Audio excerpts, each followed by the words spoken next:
नमस्कार, स्वागत है आपका सरोकार में। मैं हूं अमृता राय और आज का सरोकार है मरीज, दवा और भारत के पेटेंट कानून पर।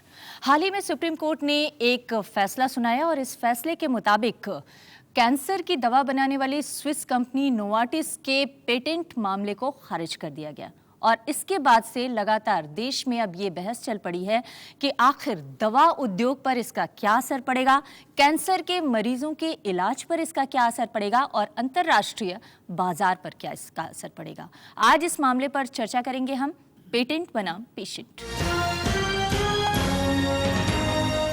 और आज इस मसले पर चर्चा करने के लिए हमारे साथ कई खास मेहमान हैं। आपका परिचय करवाते हैं इन मेहमानों से। हमारे पास डॉक्टर गोपा कुमार जी नायर जी हैं, जो कि IDMA में IPR कमेटी के अध्यक्ष हैं। बहुत बहुत स्वागत है आपका गोपा जी।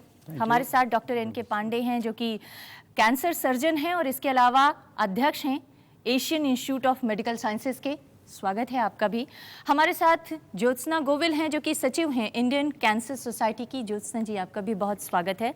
हमारे साथ डॉक्टर CM गुलाटी हैं, जो कि ड्रग एक्सपर्ट हैं और monthly index of medical specialist magazine के संपादक भी हैं। बहुत बहुत स्वागत है आपका गुलाटी साहब। और हमारे साथ एक और ख़ास सदस्य हैं, वो हैं S चंद्रशेखरन, जो कि पूर्व controller general of patent design and trademark हैं और इसके साथ साथ इंटेलेक्चुअल प्रॉपर्टी एपेलेट बोर्ड के सदस्य भी हैं। आपका भी बहुत स्वागत है चंद्रशेखरन साहब। और इस चर्चा को आगे बढ़ाएं उससे पहले आइए आपको दिखाते हैं कि इस पेटेंट कानून के तहत कैसे नोवार्टिस के मामले को सुप्रीम कोर्ट ने खारिज किया और क्या है ये पूरा मामला। सुप्रीम कोर्ट के फैसले का आधार दरअसल भारतीय पेटेंट कानून 2005 की धारा 3D है और इसके मुताबिक पहले से ज्ञात किसी तत्व में मामूली फेरबदल करके की गई खोज और उस आधार पर बनाया गया उत्पाद पेटेंट कराए जाने के लिए मान्य नहीं होगा। और साथ ही साथ सुप्रीम कोर्ट ने यह भी कहा कि उचित आविष्कार ही पेटेंट के लिए मान्य होंगे। 16 सालों तक पेटेंट की लड़ाई लड़ी एक तरह से इस पूरी कंपनी ने। 1997-98 में नोवार्टिस ने ग्लिविक के पेटेंट के लिए आवेदन किया था। 2005 में भारत में नया पेटेंट कानून लाया गया। पेटेंट कानून में एक तरह से संशोधन किया गया और 2006 में पेटेंट कंट्रोलर ने ग्लिविक को पेटेंट देने से मना किया। 2006 में मद्रास हाईकोर्ट में नोवार्टिस ने अर्जी दी और इसके बाद 2007 में मद्रास हाईकोर्ट ने पेटेंट याचिका उसकी खारिज कर दी। 2009 में नोवार्टिस ने सुप्रीम कोर्ट का दरवाज़ा खटखटाया और 1 अप्रैल 2013 को सुप्रीम कोर्ट ने नोवार्टिस की याचिका खारिज कर दी। और इस तरह से एक लंबी लड़ाई एक मल्टीनेशनल कंपनी ने देश में हार दी। लेकिन ये लंबी लड़ाई की जहाँ से शुरुआत हुई थी वो शख्स आप हैं। पहली बार जब इसके पेटेंट का मामला आया था तो संभवतः आपके पास ही गया था। पेटेंट ऑफिस चेन्नई में फाइल किया है जी। 1998 July, claiming for the Swiss priority and then patent office examination करके फर्दर ले लिया। उस समय अंडर सेक्शन 25(1) में प्री ग्रांट अपोजिशन फाइल किया लोग, पेटेंट नहीं देना है बोल के। उसके बारे में आई थिंक देन 2000 नहीं, एक सवाल ये है कि जब 1997 में इस कंपनी ने अप्लाई किया था पेटेंट के लिए, तब तो सेक्शन 3D नहीं जुड़ा हुआ था। लेकिन उस समय आपने किस आधार पर उसके पेटेंट के अधिकार को खारिज किया था? नहीं, उन्होंने क्या किया, मेल बॉक्स एप्लीकेशन में डाल दिया, पेटेंट प्रोडक्ट पेटेंट के लिए एप्लीकेशन डाल दिया।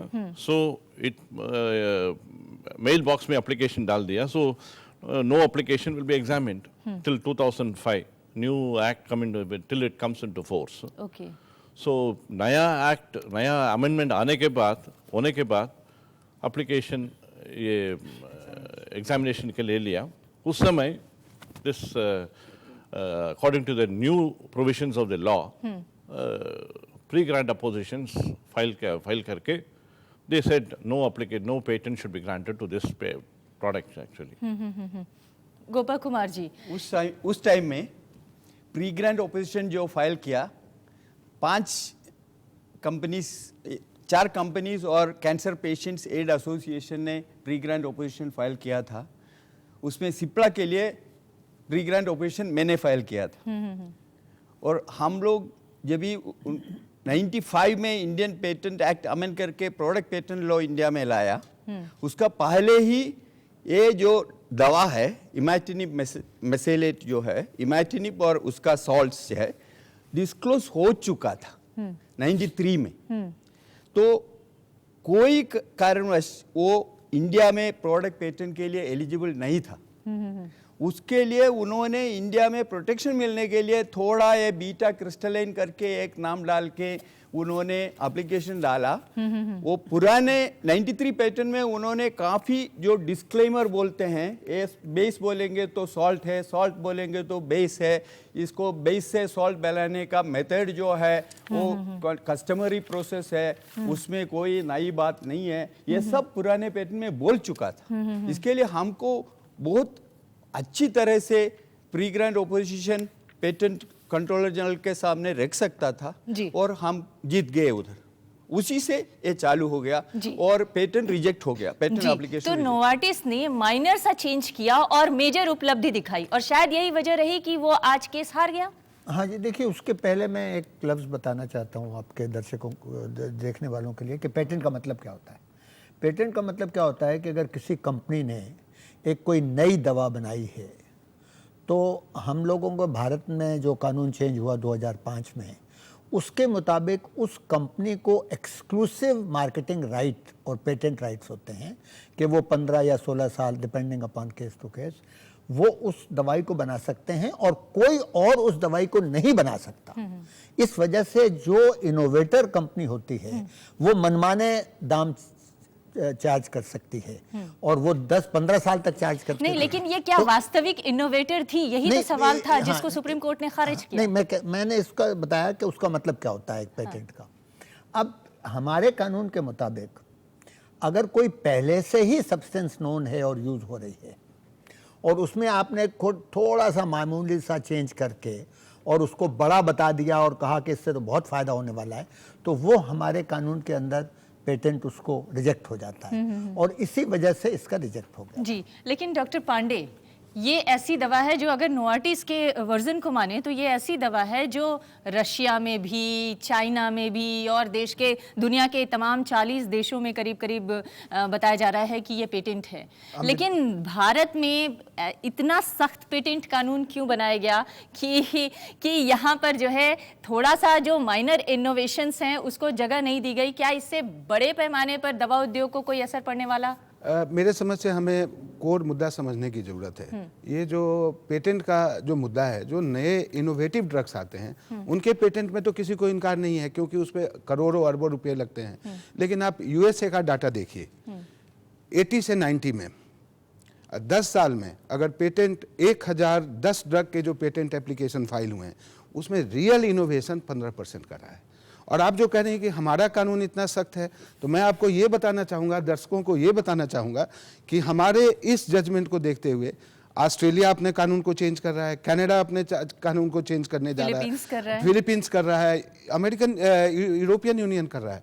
मैं तो एक सर्जन हूँ, तो मुझे इसमें जो दिखता है, मैं लॉ का जानकार नहीं हूँ, तो हमें सबसे पहले ये समझने की ज़रूरत है कि हमारे जो जज हैं, हम कोई बनाना रिपब्लिक नहीं है और जो सुप्रीम कोर्ट में बैठे हैं वो बहुत वाइज लोग बैठे हैं, उनके जजमेंट को हमें बहुत ध्यान से देखना पड़ेगा। ये मरीजों की ज़िंदगी और दवाई का दाम दोनों से लिंक्ड है। तो जो दवाई $2700 में बिक रही है और अगर वो 800 रुपये में उपलब्ध हो जाए तो हमारे पास 1.2 बिलियन पॉपुलेशन है। मैं ज्योत्सना जी के पास आऊँ उससे पहले एक सवाल ज़रूर जानना चाहूँगी। एक डॉक्टर होने के नाते, एक सर्जन होने के नाते आपको कितना ज़रूरी लगता है ग्लिवेक का इस्तेमाल करना, या क्या जेनेरिक दवाएं उसका सब्स्टिट्यूट हो सकती हैं जो कि ज़्यादातर लोग इस्तेमाल कर रहे थे इस मामले में? अमृता, आपने 2 सवाल पूछे हैं। पहले कि इससे कितना फ़ायदा हो रहा है। अभी रफली जो डाटा है उसमें हमारे 8,000-10,000 लोग ये दवाई ले रहे थे क्योंकि ये काफ़ी महंगी थी। हमारे पास ऑन एवरेज देश में क्रॉनिक माइलोइड ल्यूकीमिया के 2 लाख पेशेंट हैं। अगर इस दवाई का दाम अगर 100 गुना कम हो जाता है, 100 से 1 रुपये पे आ जाता है, तो सारे लोग ये दवाई ले पाएंगे। तो हमारे लिए तो ये बहुत ही अच्छी खबर है। लेकिन इसके साथ ही इसको आप बड़े दायरे में देखें, क्योंकि इंडिया जो है जेनरिक ड्रग आधे वर्ल्ड को सप्लाई कर रहा है। इनफैक्ट आप देखेंगे कि अमेरिका और ब्रिटेन और यूएई में उनका जो ड्रग का जो बेसिक सॉल्ट है उसका 80% इंडिया से एक्सपोर्ट हो रहा है। जो डेवलपिंग कंट्री हैं, अफ्रीकन कंट्री हैं, वहाँ पे सारी इंडिया से जेनरिक दवाइयाँ जा रही हैं। तो ये तो सारे दुनिया को ये जजमेंट इफेक्ट करने जा रहा है। लेकिन सवाल ये है कि क्या इन दवाओं को खाने के बाद, इन दवाओं के इस्तेमाल के बाद मरीजों को वाकई फ़ायदा हो रहा है? मरीजों को क्या इस फैसले से फ़ायदा हुआ है कुछ? अमृता, इससे पहले मैं एक चीज़ आपको पॉइंट आउट करना चाहती हूँ। आपने बड़े देशों के नाम लिए, रूस, चाइना इत्यादि। उन कंट्रीज़ में government spending on health is almost 100%। हमारे देश में हमारे मरीज़ 65% अपने जेब से देते हैं।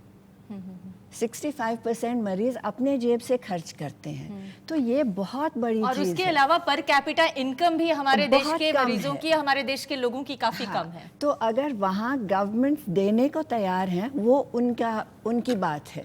वो कैसे देते हैं, क्या करते हैं, हमसे कोई मतलब नहीं है। लेकिन जब हम एक्सपेक्ट करते हैं कि हमारे मरीज़ अपने जेब से खर्चा करें, और जब आप कहती हैं कि 1,20,000 एक दवाई का दाम है, कोई एक दवाई नहीं दी जाती है।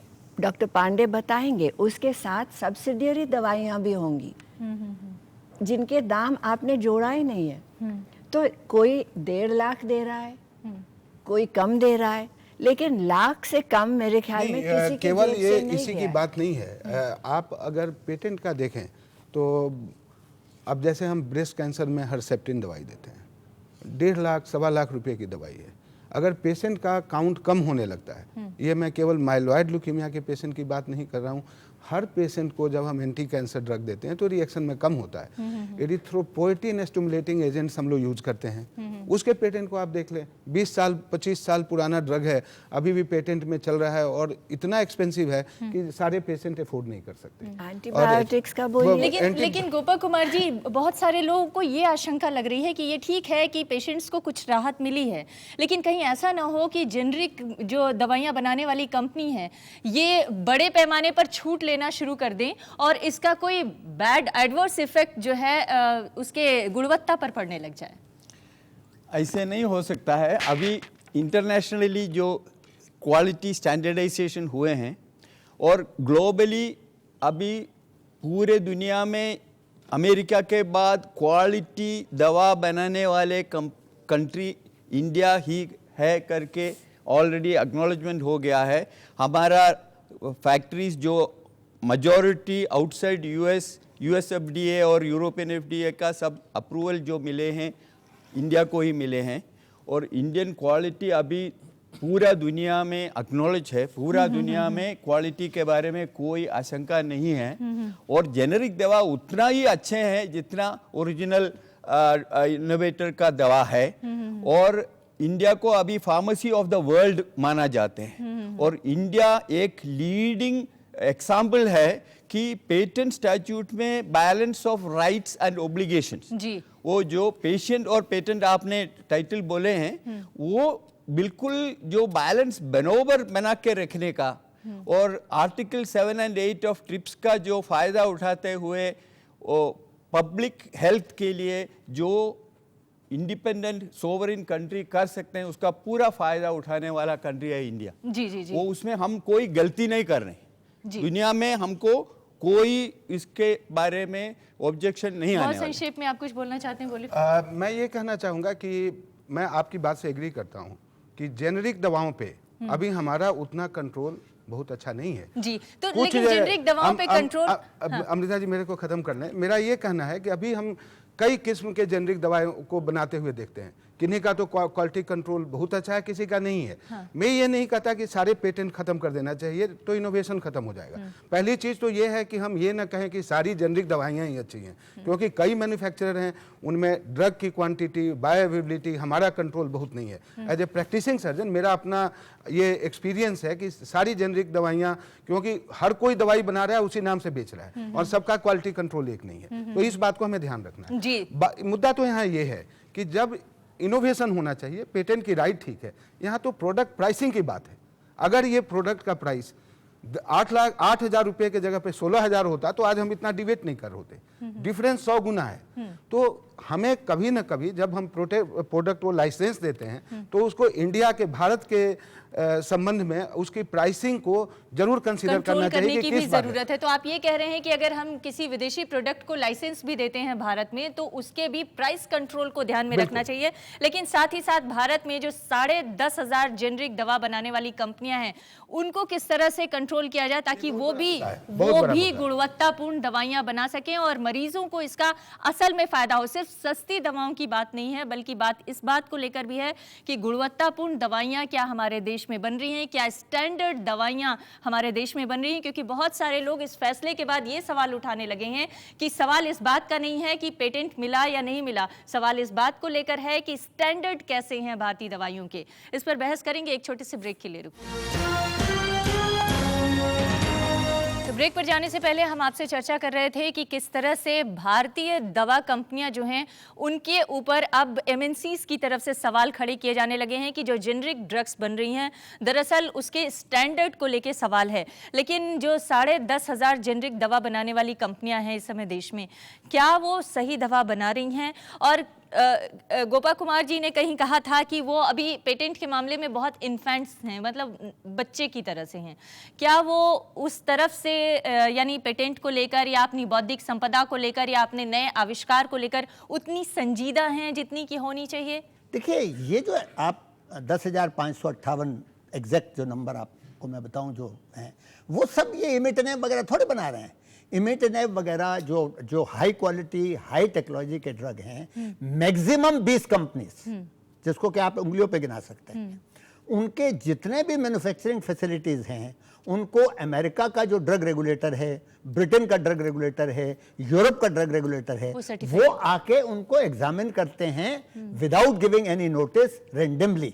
तो वहां ये सब जो है कि सब स्टैंडर्ड हो रही है, ये तो एक प्रोपेगेंडा है कि लोगों को बेवकूफ बनाने का भारतवर्ष के कि आप इस्तेमाल मत करिए क्योंकि ये तो नकली हैं। क्योंकि वो क्या कह रहे हैं, हम ओरिजिनल हैं, ये डुप्लीकेट हैं। तो डुप्लीकेट कह के वो उसको बुराई करने के चक्कर नहीं। लेकिन जो गुलाटी, मैं आपसे एक बात, आपसे मैं डिसएग्री करता हूं क्योंकि एक तो आप क्लिनिकल प्रैक्टिशनर नहीं है, इस बात को माने, आप फार्मासिस्ट हैं। हम लोग, मैं यहाँ पे एमएनसी को प्रमोट करने के लिए नहीं खड़ा हूँ, लेकिन मैं आपको कहना चाहूँगा कि ये मेरा पर्सनल एक्सपीरियंस है कि जब हम जेनरिक दवाएं यूज करते हैं, जेनरिक दवाओं में आपने कहा कि एफडीए अप्रूवल, सीई अप्रूवल की ब्रांडिंग है, most of the manufacturer good manufacturing licence पे मैन्युफैक्चर कर रहे हैं। जो एफडीए से अप्रूव्ड हैं उनकी प्राइस लाइन जो है जो क्लोज टू एमएनसी की प्राइस को टच करने लगता है। जो जेनरिक दवाएं सस्ते दामों में बिक रही हैं वो जीएमपी लाइसेंस के साथ बिक रही हैं और उनकी इफिकेसी मैं अपने क्लिनिकल प्रैक्टिस से बता सकता हूं कि वो सेम नहीं है। तो पहले इस बात को आप माने।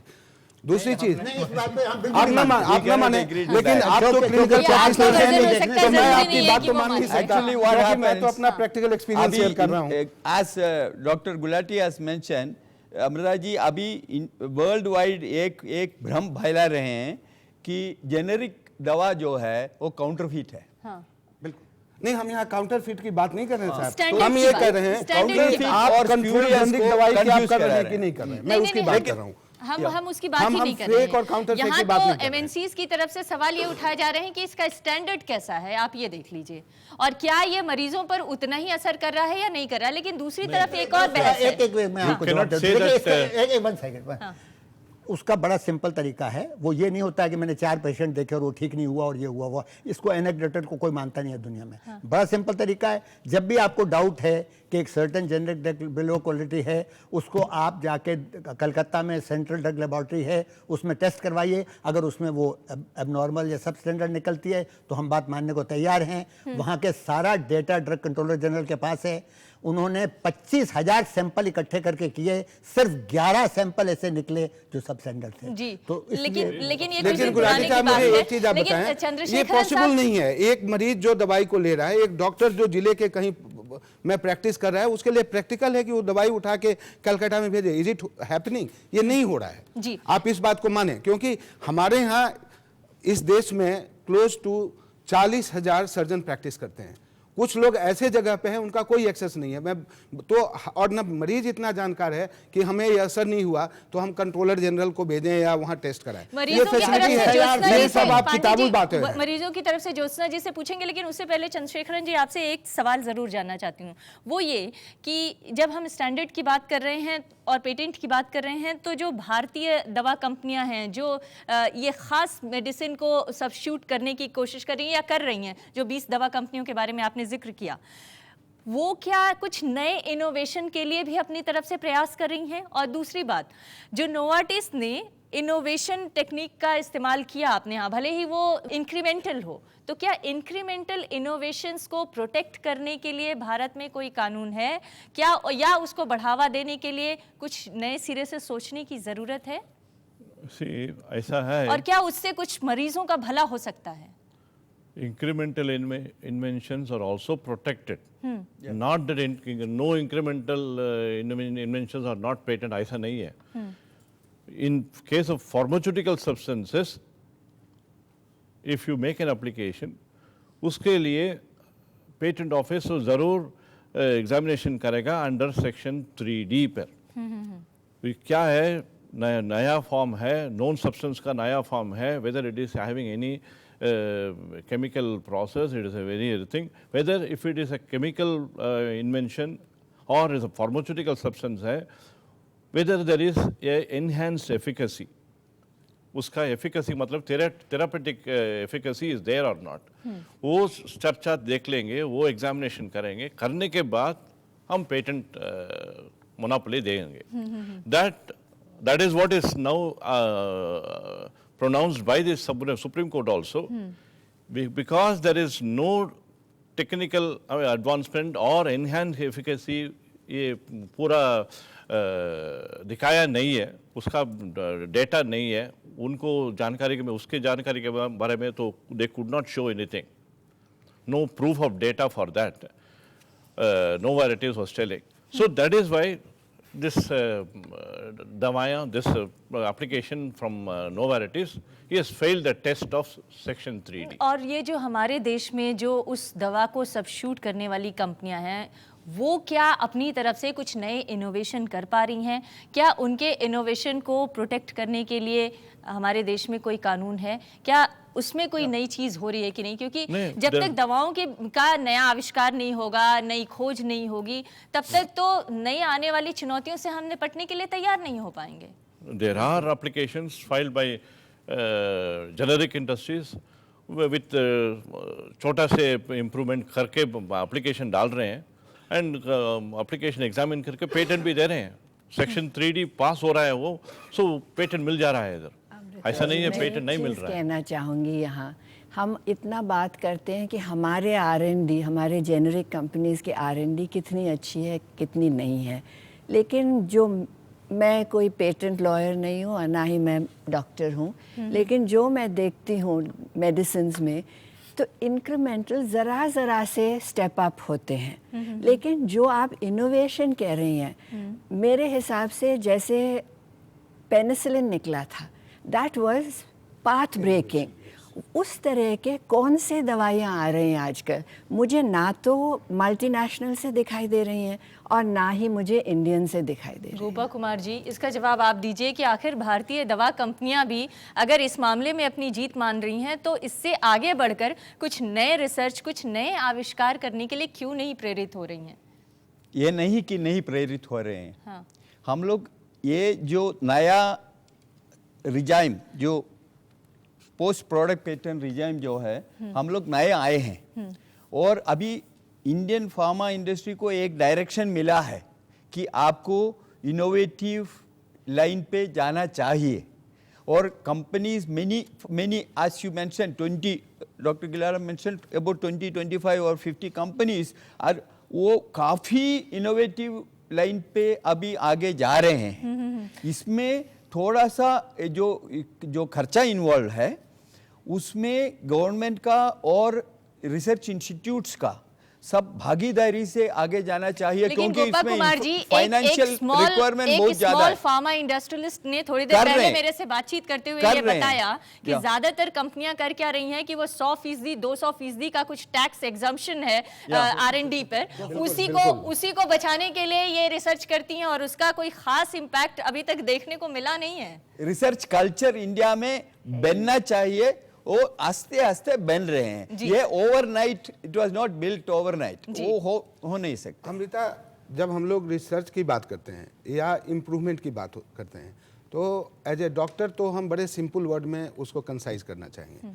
या तो दवाई का डोज कम हो जाए, आपने उसको ज़्यादा पोटेंट कर दिया, इफेक्टिव कर दिया, या ये कैंसर ड्रग जिनकी बात कर रहे हैं इनके ढेर सारे साइड इफ़ेक्ट्स होते हैं, या उनके ग्रॉस साइड इफ़ेक्ट्स कम हो। लेकिन अनफॉर्चुनेटली इन दोनों पॉइंट पे मोस्ट ऑफ द कंपनीज मेरे ओपिनियन में अभी बहुत मेजर काम नहीं कर रही हैं। और R&D, अगर मैं सच्चाई आपको बताऊं, जो मेरी जानकारी है वो थोड़ी हो सकती है, यहाँ बहुत जानकार लोग बैठे हैं तो वो अपनी दे सकते हैं। हमारी R&D पे जो है, जो कंपनियां क्लेम करती हैं वो खर्च नहीं करती।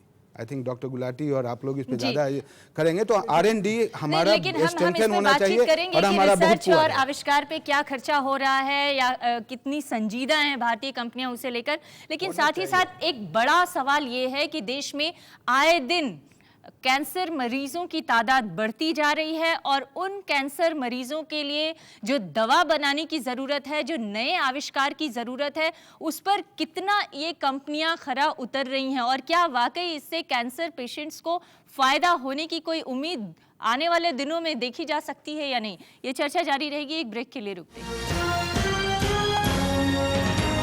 तो ब्रेक पर जाने से पहले हम बात कर रहे थे शोध के और नए आविष्कारों के बारे में, लेकिन हम आपको ये भी चंद्रशेखरन साहब आपसे पूछना चाहेंगे कि ये जो आजकल रिसर्च एंड डेवलपमेंट के बारे में लगातार बातचीत हो रही है, कम से कम इस फैसले के आने के बाद से ये बातचीत और ज़्यादा तेज़ी पकड़ ली है, क्या भारत में पेटेंट कानून जो है वो रिसर्च और डेवलपमेंट को आगे बढ़ाने में, नए इन्वेंशन को आगे बढ़ाने में कोई मददगार साबित हो रहा है? अभी जो प्रेजेंट लॉ है, करंट लॉ है, it is very very advantages to the generic industries and applications being received and company जो है ट्रिवियल इन्वेंशन से भी फाइल कर रहे हैं, पेटेंट मिल जा रहा है। द पेटेंट ऑफिस तो देखते हैं during examination invention section 21J और JA के मुताबिक है, सेक्शन 3D ना अट्रैक्ट नहीं हो रहा है बोल के समझ के देन पेटेंट दे सकते हैं, दे रहे हैं। And then we have also made a provision of 3 tier opposition patent office, patent law में। एक है प्री ग्रांट अपोजिशन, पेटेंट देने के पहले भी लोग आ सकते हैं पेटेंट अपोज करने के लिए, कोई भी आ सकते हैं patent, any person can oppose. उसके बाद पेटेंट मिल गया, ये पोस्ट ग्रांट भी आ सकती है 1 साल के अंदर, वो भी प्रोविजन है। मगर वही पर्सन इंटरेस्टेड, वही कंपनी फार्मास्यूटिकल लाइन में है, मैन्युफैक्चर कर रहे हैं, वो आ सकते हैं। वो पेटेंट रिफ्यूज हो सकता है, नहीं तो पेटेंट अपहोल्ड हो सकता है। जो भी अग्रीव्ड पार्टी है, they can go for appeal before the appellate board. क्या पेटेंट मिलना बहुत मुश्किल होता है और इसलिए आसान काम है, it's not a problem at all, Gopa Kumar ji, procedure. मुश्किल है या आसान है? जेन्युइन इन्वेंशन, इनोवेशन को पेटेंटेबिलिटी मिलने का वो जो क्राइटेरिया है वो अचीव करने के बाद वो इन्वेंशन को पेटेंट मिल सकता है। लेकिन हर एप्लीकेशन को एक मत, थोड़ा मैं सहमत नहीं हूँ कि ट्रिवियल इन्वेंशंस को नहीं मिल सकते हैं, फ्रिवलस इन्वेंशन को नहीं मिल सकते हैं, लेकिन इंक्रीमेंटल इनोवेशन भी अगर उस पेटेंटेबिलिटी स्टैंडर्ड पार करते हैं तो जरूर पेटेंट मिल सकते हैं। इंडियन कंपनीज काफी पेटेंट ले रहे हैं, लेकिन अभी ये प्रैक्टिस नया है करके थोड़ा टाइम लग रहे हैं हम लोगों को इसमें आगे बढ़ने के लिए। जितनी तेजी से बीमारियां बढ़ रही हैं उतनी तेजी से नए आविष्कार क्यों नहीं हो रहे हैं दवाओं के मामले में? खास तौर से अगर कैंसर पेशेंट्स की बात करें तो आए दिन हम सुनते हैं कि कुछ नए मरीज आ गए, कुछ नए पेशेंट्स आ गए। देखिए ऐसा है कि जो इन्वेंशन इनोवेशन है ड्रग्स का, वो इतना आसान नहीं है कि आज हमने सोचा और कल बन गया। एक नॉर्मल पीरियड आपको चाहिए एक नई ड्रग बनाने को, मैं नॉर्मल पीरियड की बात कर रहा हूँ, और इन आंकड़ों को देखना बहुत ज़रूरी है। करीब करीब 10 साल लगते हैं, 6 से 8 साल तक तो मिनिमम है। नहीं, मैं आउटर लिमिट की बात कर रहा था। तो आज अगर आपने सोचा कि हम एक पर्टिकुलर ड्रग को बनाना चाहते हैं एक सर्टेन फील्ड में, तो आप 6 साल तक 8 साल तक तो करते रहिए। एक तो ये आपको ख्याल में रखना है। नंबर 2 जो कि बहुत ही इंपॉर्टेंट है, खास करके कैंसर पेशेंट में, खाली दवाइयों से काम नहीं चलता ना। जो कैंसर पेशेंट्स हैं उसमें सर्जरी, रेडियोथेरेपी, ड्रग्स, और ड्रग एक नहीं होती, 3-3 4-4 का प्रोटोकॉल दिया जाता है। तो वो एक थोड़ा सा वैसा मामला है।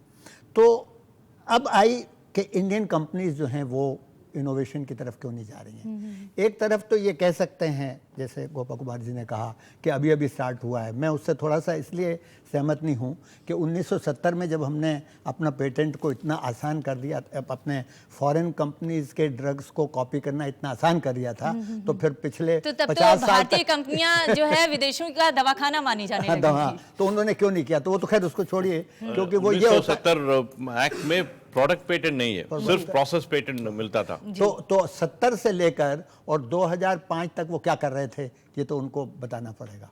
पर बेसिकली क्या होता है कि अगर आप स्पून फीड करना चालू कर देंगे, अगर आप बच्चे को दूध पिलाते रहेंगे, तो फिर वो 18 साल तक होके भी चम्मच से दूध पीता रहेगा, और भारत कंपनियों के साथ में यही हुआ है। अब मैं आता हूँ जो एक्चुअल इनोवेशन है उस पर। देखिए वो बहुत कॉम्प्लिकेटेड सब्जेक्ट है। 6-8 साल 10 साल लगते हैं, उसको छोड़िए।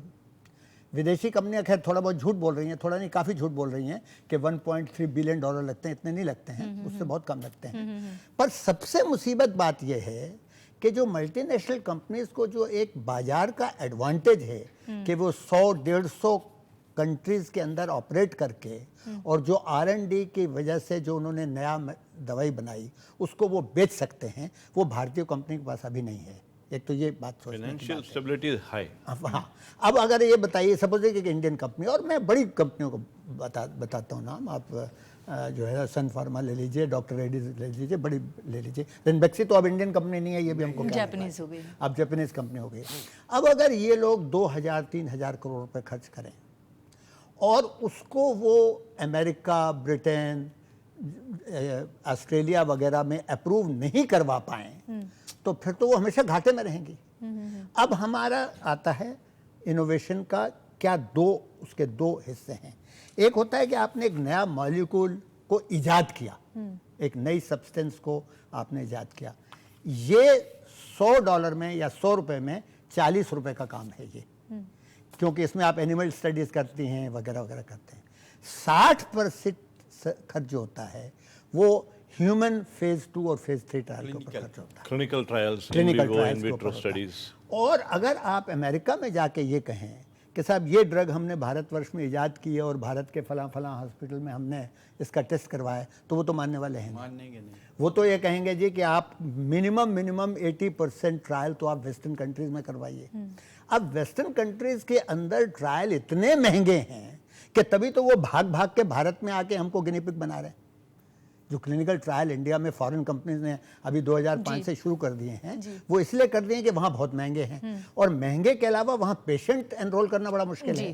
तो आप ये कह रहे बहुत मुश्किल है। हाँ। और मैं समझता हूँ कि इसमें 1, 2, 4, 5 साल नहीं, कई दशक लगेंगे। जी, मेरे समझ से ये सारा मुद्दा प्राइसिंग पे लिंक्ड है। एंड आई थिंक कि we can't put a total block to MNC, क्योंकि रिसर्च जो बेसिक मॉलिक्यूल का डेवलपमेंट हो रहा है अपने यहाँ से शायद ही कोई हो रहा है, तो ये सारे विदेशों में हो रहा है। तो देन इट बॉयल्स डाउन कि अगर हम उसकी करेक्ट प्राइसिंग करके अपने पेशेंट को देते हैं तो हमारे पेशेंट यूज कर सकते हैं और कॉस्ट भी उनका कम रहेगा, क्योंकि हम लोग बिल्कुल दरवाजा बंद नहीं कर सकते हैं। उस पोजीशन में आज हम नहीं हैं। बहुत इंपॉर्टेंट सवाल थोड़ी देर पहले उठाया था कि जो विदेशों से दवाइयाँ आ रही हैं, जो पेटेंट के नाम पे ले आ रही हैं, जैसे नोवार्टिस का ही एग्जाम्पल लें, तो उसकी दवा 1,20,000 1,30,000 होने के बजाय अगर उसकी प्राइस कंट्रोल करके भारत में बेची जाए, तो क्या ये पॉसिबल है? भारत सरकार ने 2 कमेटीज बनाई थी, और वो आप लोगों के प्रेशर की वजह से, आपका मतलब ये है कि मीडिया के प्रेशर, अदरवाइज तो गवर्नमेंट कुछ करने को तैयार नहीं होती है। 1 फरवरी 2007 को कमेटी बनी थी कि जो पेटेंटेड मेडिसिन हैं वो क्या फ्री फॉर ऑल हैं। इस टाइम पे फ्री फॉर ऑल है, इस टाइम पे पेटेंटेड मेडिसिन के ऊपर कोई प्राइस कंट्रोल नहीं है भारतवर्ष में। तो उसका उनको ये कहा था कि भाई आप ये बताइए कि इसके ऊपर प्राइस कंट्रोल होना चाहिए कि नहीं। और उसका जो टर्म्स ऑफ रेफरेंस था, देखिए मैं आपका ध्यान इस तरफ, वो टर्म्स ऑफ रेफरेंस ये नहीं था प्राइस कंट्रोल होना या नहीं चाहिए। टर्म्स ऑफ रेफरेंस ये था कि उनको मार्केटिंग अप्रूवल देने के पहले, यानी कि वो भारतवर्ष में वो दवा इंपोर्ट करके बेच सकें, उसके पहले प्राइस नेगोशिएशन होना चाहिए या नहीं, ये उसका टर्म्स ऑफ रेफरेंस था। अभी चालू हुआ। जो डॉक्टर गुलाटी, अभी उन्होंने आके एक रिपोर्ट दी है, अभी दी अगर उस रिपोर्ट को आप पढ़ें तो मतलब बिल्कुल, मैं तो कहता हूँ कि ऐसी थर्ड क्लास रिपोर्ट मैंने कभी आज तक कभी नहीं देखी है। उसमें उन्होंने क्या कहा, हाँ प्राइस कंट्रोल होना चाहिए, पर किसके लिए होना चाहिए? जो गवर्नमेंट परचेज करेगी वो होना चाहिए, बाकी पब्लिक के लिए कोई प्राइस कंट्रोल नहीं होना चाहिए। इसका मतलब कि 70% के पे कंट्रोल नहीं होना चाहिए। 80% पे कोई कंट्रोल नहीं होना चाहिए। का फिगर दिया है, वो तो with 70 due से ऊपर है। apologies, मैं उसको थोड़ा सा करेक्ट कर दूं। NSSO national sample survey office के मुताबिक 84% of the people of India are spending money out of their pocket. And 1/4 of the people in the rural side, when they fall into trouble, मतलब उनको कोई chronic बीमारी हो जाए तो उनको अपनी भैंस से लेकर मकान तक बेचना पड़ता है। तो ये हमारी स्थिति है। अब ये जो प्राइस कंट्रोल की बात है ये बहुत इंपॉर्टेंट है। अब इन्होंने उसको गोलमाल करके ऐसा कर दिया। अब होना ये चाहिए कि कोई भी पेटेंटेड मेडिसिन भारत में उसको इजाज़त देने के पहले, अब मैं पेटेंट की बात नहीं कर रहा हूँ, मैं मार्केटिंग अप्रूवल की बात कर रहा हूँ। पेटेंट ऑफिस पेटेंट देता है, marketing approval drugs controller general of India उनके देता पास है। है, उनके पास, उनका जुरिस्डिक्शन है। उनका, हम लोगों ने सबने ये कहा था, आप लोगों ने भी ये कहा था कि पहले प्राइस नेगोशिएट करिए और बाद में हम आपको इंपोर्ट लाइसेंस देंगे। अब ये कमेटी ने पता नहीं किसके इन्फ्लुएंस में आके पहले ही लाइन में लिख दिया कि उसका उससे कोई मतलब नहीं है, वो अलग चीज है और खाली प्राइस कंट्रोल उन पे होगा जो गवर्नमेंट खरीदेगी। जी Yeah, I Gopa think Kumar ji, कि लेकिन इसमें अड़चन क्यों हो रही है और क्यों केवल इसमें इसके लिए अड़चन हो रही है कि नए जो दवा फॉरेन से इंडिया में आएंगे उसको प्राइस कैसा फिक्स करें, इसका कोई आइडिया गवर्नमेंट के पास है नहीं। लेकिन एक प्रपोजल, जैसे डॉक्टर गुलाटी ने बोला कि फॉरेन कंट्रीज में स्पेशली जिधर प्राइस निगोशिएशन अभी चल रहे हैं, जैसे ऑस्ट्रेलिया है, यूके है, जिधर गवर्नमेंट परचेज करके सबको दवा दे रहे हैं, वो निगोशिएटेड प्राइस में उनके कंट्री में परचेसिंग पावर पैरिटी क्या है और इनकम, ग्रॉस नेशनल इनकम क्या है, वो लेवल का हिसाब से उसको डिवाइड करके उसका प्राइस से इंडिया का जो स्टैंडर्ड है परचेसिंग कैपेसिटी का, वो लेवल पे लाके फिर प्राइस निगोशिएट करेंगे। लेकिन एक बात बहुत इंपॉर्टेंट है कि पेटेंट एक्ट में कंपलसरी लाइसेंसिंग इंडिया में अगर नहीं बने, इंडिया में वो प्रोडक्ट हाई प्राइस में आ रहे हैं और इंडिया में मैन्युफैक्चर नहीं हो रहे हैं और सबको दवा नहीं मिल रहे हैं, तो एक प्रपोजल है कि कंपलसरी लाइसेंस ले सकते हैं। वो अभी वैसा ही लाखों अभी को दिया नोवार्डिस गया के पास है। ये विकल्प बचा हुआ है क्या? वो विकल्प हुआ ना। बचा है, वो हम लोगों को ऐसी कंडीशन में ज्यादा यूज करना चाहिए। बिल्कुल ठीक, जी। बिल्कुल ठीक। वो प्रोविजन बनाया गया है।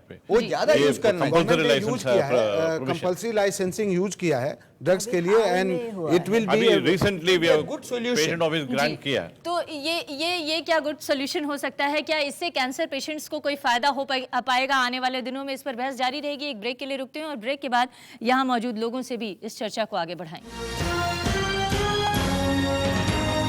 सुप्रीम कोर्ट से नोवार्टिस के पेशेंट के अधिकार को खारिज किए जाने के बाद अब देश में जो जेनरिक दवा उद्योग है वो तो उत्साहित है, जो कैंसर पेशेंट्स हैं जिनको महंगी दवाएं खरीदनी पड़ती थी वो तो उत्साहित हैं, लेकिन इसका बड़े पैमाने पर दवा उद्योग पर क्या असर पड़ेगा, आज हम इस पर चर्चा कर रहे हैं। और क्या इससे रिसर्च और डेवलपमेंट के मामले में, आविष्कार के मामले में कोई असर पड़ सकता है क्या, इस पर हम चर्चा कर रहे हैं। हमारे साथ एक और ख़ास मेहमान हमारे ऑडियंस के बीच में बैठे हुए हैं। जी, आप कुछ पूछना मेरा चाहते हैं? प्रश्न ये है कि बहुत सारे जब ये MNCs वाले कहते हैं कि हमने इतने $1 मिलियन इसके ऊपर खर्च कर दिया, जो हमारी कैलकुलेशन है उसके मुताबिक इतने पैसे खर्च नहीं होते। फिर आप पेटेंट पीरियड के अंदर जब वो पैसे अपने बना लेते हैं, उसके बाद वो एक लालच है कि उसको दोबारा किसी तरीके से एक्सटेंड किया जाए और उसको फिर उस मार्केट में बेचा जाए। तो अगर आप गरीबों को सचमुच दवाई देना चाहते हैं तो उसका एक ही तरीका है, compulsory licence is very necessary. Number 2, हमारी जो गवर्नमेंट का डिस्ट्रीब्यूशन सिस्टम है उसके अंदर वी वांट इम्प्रूवमेंट। पेशेंट को दवाई प्रॉपर नहीं मिलती। जितने मैंने कई प्रयास करके देख लिए, पूछ भी लिया लोगों से, our channels are very corrupt, वहां से दवाई प्रॉपर नहीं पहुंचती। जी गोपा कुमार जी, एक चीज़ ज़रूर आपसे जानना चाहूँगी, ये जो कंपलसरी लाइसेंसिंग की बात आप उठा रहे हैं, इसकी शर्तें क्या होंगी? इसके अगर एक फार्मास्यूटिकल कंपनी अगर कंपलसरी लाइसेंस के लिए अप्लाई करना चाहें तो पेटेंट ग्रांट करके 3 साल तक वो जिसको पेटेंट मिला है उसको चांस देना चाहिए कि वो इंडिया में वो रीजनेबल प्राइस में अवेलेबल करें।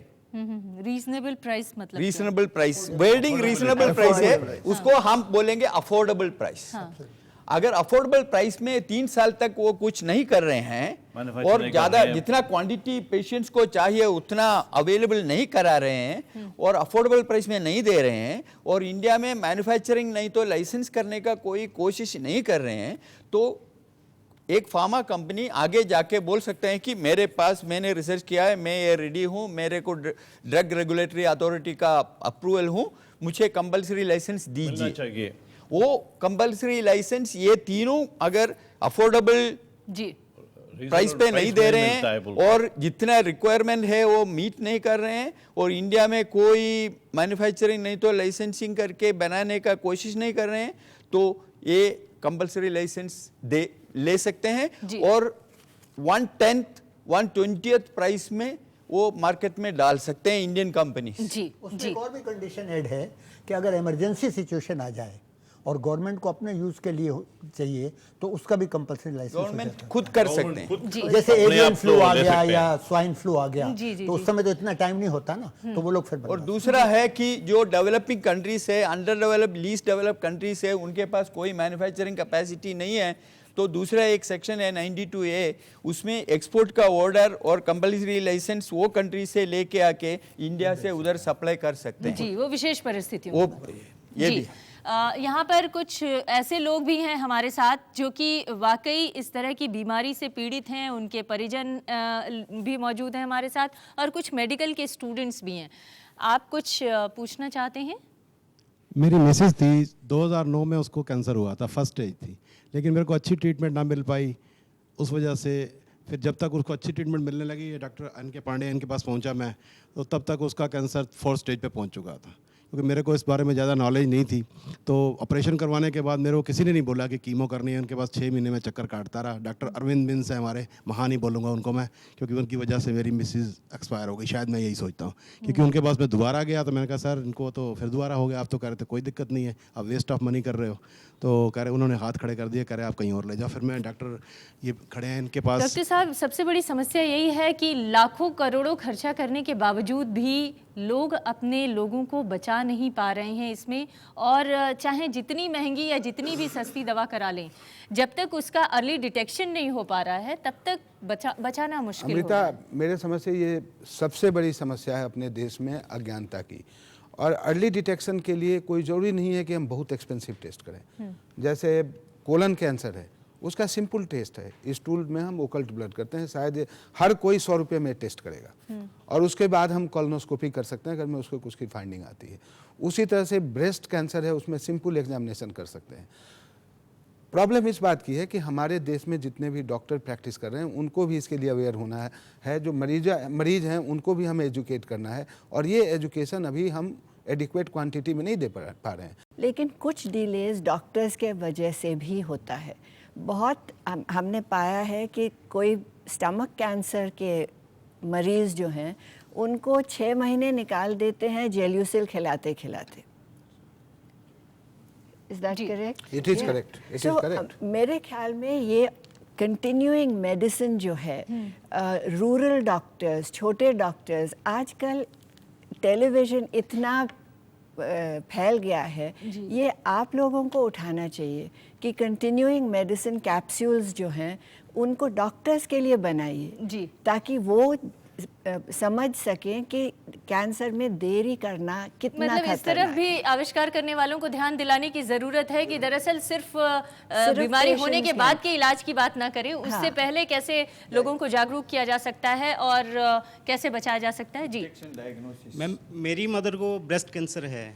2 कीमो होने के बाद उनका TLC डाउन हो गया था। स्पोर्टिव जो ट्रीटमेंट मिला उसमें 10 दिन में 2 लाख की करीब दवाइयाँ आई हैं, जबकि डॉक्टर, टेस्ट और बाकी हॉस्पिटल का खर्चा 30,000 रुपये रहा है। अगर इतनी महंगी दवाइयाँ, और वो भी सिर्फ मेन डिजीज़ का नहीं, स्पोर्टिव डिजीज़ का, तो ये तो पेशेंट की कॉस्ट पे हुआ ना। जी, पेटेंट पेशेंट की कॉस्ट पे ही हो रहा है, इसमें कोई डाउट नहीं है। ये जितनी भी कंपनीज पैसे बना रही हैं, ये सब आपकी और हमारी जेब में से निकाली जा रही है, इसमें ज़रा भी डाउट नहीं। मैं थोड़ा सा मैडम की बात से बिल्कुल इत्तेफाक करता हूँ। मैं सिर्फ एक ही चीज़ कहना चाहता हूँ, अगर भारत की गवर्नमेंट, भारतवर्ष की जो गवर्नमेंट है, वो सिर्फ ग्रॉस डोमेस्टिक प्रोडक्ट का 1% हेल्थ के ऊपर काम करेगी, तो फिर ये सारी टेलीविज़न डिबेट यहीं ख़त्म हो जाएंगी और कुछ होने वाला नहीं है। 2004 में प्रेजेंट जो यूपीए की गवर्नमेंट है, उन्होंने अपने मैनिफेस्टो में ये प्रॉमिस किया था कि हम खर्चा 4 गुना बढ़ाएंगे। वो बढ़ाया नहीं। अब वो बढ़ाया नहीं तो अब फिर क्या किया जाए? जब तक आप खर्चा नहीं करोगे तो कहाँ से स्क्रीनिंग होगी? ये प्रॉब्लम। जी, आप कुछ सवाल पूछना चाहते हैं? बहुत अफसोस है मुझे कि यहाँ पर कोई सरकारी नुमाइंदा नहीं है आज। शायद मेरा सवाल हो सकता था, जैसा कि डॉक्टर गुलाटी साहब ने कहा, पेटेंट पेशेंट की कॉस्ट पे होता है, और जो खारिज किया गया ये पेटेंट, ये केवल जेनेरिक कंपनियों की दवाओं की जीत नहीं है, बल्कि हमारे भाई ने जो सवाल पूछा, इन जैसे कैंसर पीड़ितों की भी जीत है, क्योंकि जब धक्का लगता है तब हम सीखते हैं। अगर पेटेंट कंपनियां नहीं होंगी तो हम जेनेरिक दवाओं में इम्प्रूवमेंट की बात सोचेंगे, उसका परिणाम ये होगा कि सस्ते स्तर पर हम दवाओं को और इम्प्रूव में ले आएंगे, ताकि ऐसे ही लोगों के पास दवाएं नहीं, पहुंच लेकिन सकें। सवाल तो ये है ना कि जेनरिक दवा बनाने वाली कंपनियां क्या इस तरफ ध्यान दे रही हैं? आप तो कह रहे थे कि अभी बहुत अर्ली स्टेज में है, लेकिन वो स्टेज कब आएगा? जब आंख खुलेगी और जब नए आविष्कार के बारे में कुछ सोचा जाएगा। हमने अभी चर्चा में एक जगह इस बात का जिक्र किया था कि ज्यादातर टैक्स बचाने के लिए जो भी इन्वेंशन में पैसा खर्चा करती हैं, सिर्फ उतना ही खर्चा होता है जेनरिक दवाओं की तरफ से। कोई लोग ऐसे करते होंगे, लेकिन जो फ्रंट लाइन इंडियन कंपनी जो है, वो लोग ड्रग डिस्कवरी रिसर्च चालू किए हैं। जैसे कि कोई कंपनीज का नाम डॉक्टर गुलाटी ने लिया था, मैं खास कंपनीज का नाम लेना नहीं चाहता हूँ, लेकिन कई मॉलिक्यूल लाइसेंस करने की कोशिश हुए हैं, कोई लेट डेवलपमेंट स्टेज में ड्रॉप हुए हैं। वो अभी भी कई नया ड्रग का खोज इंडियन कंपनीज में चालू है, और मेरे हिसाब से 5 साल के अंदर इंडियन कंपनीज नया ड्रग लेके मार्केट में 5 आएंगे। साल नहीं, लेकिन हम 5 महीने के अंदर एक नया ऐसा डिस्कशन नहीं इस हो पे जरूर सकता है, करना क्योंकि चाहेंगे, ताकि क्लिनिकल ये दबाव बना रहे आप इंडिया लोगों का के जो ऊपर और इंफ्रास्ट्रक्चर ड्रग है, कंपनीज के इंडिया ऊपर। का जो इंफ्रास्ट्रक्चर है क्लिनिकल ट्रायल्स का और रेगुलेटरी अप्रूवल का, अपना रेगुलेटरी अप्रूवल स्टैंडर्ड और भी बहुत सुधरने की जरूरत है। जी, अमृता, जी, जो अगला एक- सवाल ले लेते हैं, इसके बाद फिर हम पेशेंट के लिए पेटेंट दवाई की कॉस्ट जब बीमारी हो जाती है तब मायने नहीं रखती है, उसके लिए मायने रखता है कि वो जल्दी से जल्दी ठीक हो। तब जेनेरिक दवाइयाँ कितनी एसेसिबल है, डॉक्टर्स कितना लिखते हैं उसको, और कब वो इजीली हॉस्पिटल्स में और हर मेडिकल शॉप पे मिलेंगी, ये चीज़ कब आएगी? देखिए, ये जो है ना जेनरिक दवाइयों की जो बात है, वो तो ट्रूली जेनरिक दवाइयाँ तो तभी मिलेंगी जब पेटेंट ऑफ होगा। यस, ना, पेटेंटेड दवाइयों का कोई जेनरिक जेनरिक सब्स्टिट्यूट नहीं। जेनरिक सब्स्टिट्यूट तभी आता है जब पेटेंट खत्म हो जाता है।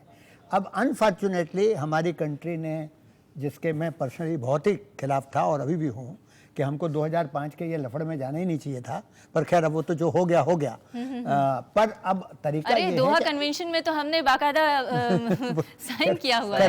मैं उस समय I don't agree with you. That's a different issue. Because we are member of the GATT, founder member of the GATT organization. वो होने के नाते, सो अभी ट्रिप्स कंप्लेंट करना पड़ता है, उसकी वजह से हमारा पेटेंट लॉ भी 3 सिंह। जी, लेकिन बहस का मुद्दा ये नहीं है, बहस का मुद्दा उस लड़की का सवाल है। देखिए, ऐसा है कि अमृता, जेनरिक मेडिसिन वो तो तब तक बन नहीं सकती जब तक पेटेंट के खत्म पेटेंट का टर्म खत्म होने के बाद फ्री है, पेटेंट एवरीबॉडी कैन मैन्युफैक्चर। मैं आपको एक पेटेंट के बारे में थोड़े से आंकड़े दूं। पेटेंट आमतौर पे 15 से 20 साल होता है। जी, 20 साल का। 15 से 20 साल बनने का पड़ता 20 साल। अब एक आपको सुन के हैरानी होगी कि जबकि उस ड्रग की लाइफ हमने पिछले 50 सालों के जो वर्ल्ड में ड्रग आई हैं उनका अध्ययन किया है, जी। उनकी खुद की लाइफ से 7 से 8 साल है। यानी कि मोस्ट दवाइयाँ 7 से 8 बार बाद उसकी कोई और नई दवाई बन जाती है। तो अभी उसका पेटेंट चल ही रहा होता है कि नई मेडिसिन आ जाती है। तो इसका मतलब क्या हुआ कि आपको पुरानी पेटेंट जो ऑफ पेटेंट हो गई आपने बना भी ली, तो बाजार में तो ये हमेशा प्रेशर रहेगा कि आपने लेटेस्ट मेडिसिन तो दी नहीं, क्योंकि वो तो नई मेडिसिन आ गई है। तो ये भी एक बहुत बड़ा मुद्दा दूसरा मुद्दा ये है कि जो नेहा ने और इमरान ने सवाल उठाया था, उस संदर्भ में जो सुप्रीम कोर्ट का जजमेंट है ये लैंडमार्क जजमेंट है। अब ये जो आप ये कर रही हैं कि क्या जेनरिक दवाइयाँ अवेलेबल हैं, उसका आंसर ये है कि हाँ, जब पेटेंट खत्म हुआ तो इसकी जेनरिक दवाई मार्केट में आ जाएगी। जो कॉस्ट डिफरेंस इतना होगा कि मतलब करीब 1,26,000 से उसका प्राइस जो घट के 6-7 हज़ार रुपये पे 8,000 10,000 रुपये पे आ जाएगा। तो ये बहुत बड़ा डिफरेंशियल होगा।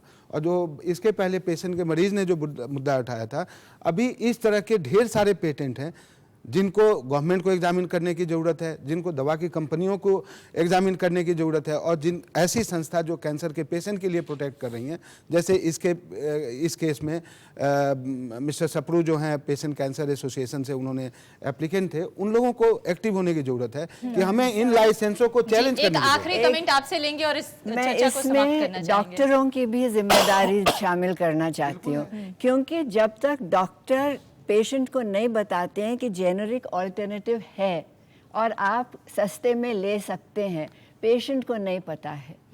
और पेशेंट सिर्फ वो फॉरेन ड्रग के ऊपर भागता है क्योंकि उनका मार्केटिंग बहुत अच्छा है, उनके एडवर्टाइजिंग बहुत अच्छा है, लेकिन जो देने वाला, जो प्रिस्क्राइब करने वाला, वो असलियत जानता है कि there is a generic drug which is as good.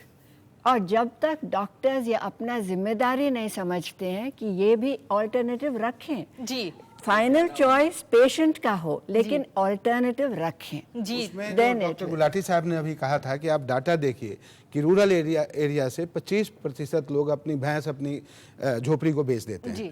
Patient के साइड से आप देखिए, जब मरीज को आप कैंसर कहते हैं, कैंसर वर्ड जैसे डॉक्टर कहता है, तो उसी समय उसकी साइकोलॉजी टोटल चेंज हो जाती है। आप लोग शायद मेरे से एग्री करेंगे, तो, और उनके घर में जो भी है वो बेच देने के लिए तैयार हैं। जी, तो और जो अपना खेत, अपना घर, अपना सब कुछ बेचकर अगर कोई अपने परिजनों का इलाज कराना चाहता है तो उसकी भावनाओं और उसके पूरे अस्तित्व का भी मैं वो भावना का जिक्र करना चाहता था। जरूरत इस बात की है कि डॉक्टर्स भी पेशेंट्स के सामने चॉइस रखें, और जरूरत इस बात की है कि जो पेटेंट देने वाले लोग हैं या संस्थान हैं, वो भी किस तरह से नए इन्वेंशंस को, नए तरह की चीजों को इजाद किया जा सकता है, उसके बारे में भी सोचें। सरकार और दवा कंपनियों की भी जिम्मेदारी है कि नए इजाद करने वाली जो दवाइयां हैं उन्हें आगे बढ़ाने के लिए कोशिश करें।